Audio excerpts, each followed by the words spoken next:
You might be able to see behind me some of that movement. There have been trucks and cars going through that crossing point behind me for the past 10 minutes or so, 40 or 50 of them, just a small fraction of the amount that are going to cross over today for the first time in 5 months. More than 800 people from South Korean companies are going to be crossing over to restart some of the operations there. But I should say also there are negotiators crossing over with them, because the negotiations that led to this reopening haven't really been concluded yet. There are still some details to be worked out, and so at the moment South Korean officials are calling this a trial run.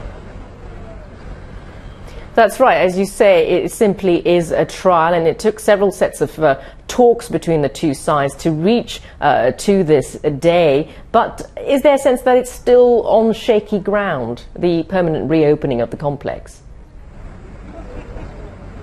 I think there's a great willingness on both sides to reopen it. You mentioned the rounds of negotiations there, 7 of them, some of them pretty tense by all accounts, but yet they stuck with it and they've got to this point today. So I think there is a great willingness on both sides to make it work, but I think South Korea has been pushing for some changes, particularly trying to attract foreign companies who already have a presence in the south to open factories in Kaesong as a way to try and stabilize the complex in the future. And one of the negotiations taking place today is going to concern the use of internet and mobile phones inside that complex, which of course lies inside North Korea, where the internet and external phones are banned.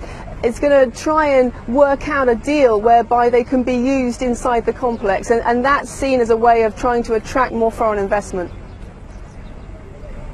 That's right, Lucy, and indeed there's a lot riding on both sides, but many say actually a lot more riding for the north on this, because Kaesong is incredibly important in terms of revenue going into Pyongyang. That's right. An estimated $80 million goes to Pyongyang in hard currency, in US currency, as a result of its workers, 53,000 workers inside this complex. It's good for the South too. I mean, it's good for southern companies because it does give them that cheap, well-educated, Korean-speaking labour force, very disciplined labour force. But as I say, the South Korean government does want some changes. That the main value to the South Korean government of this complex is that it's an inter-Korean project. It's a sign of cooperation.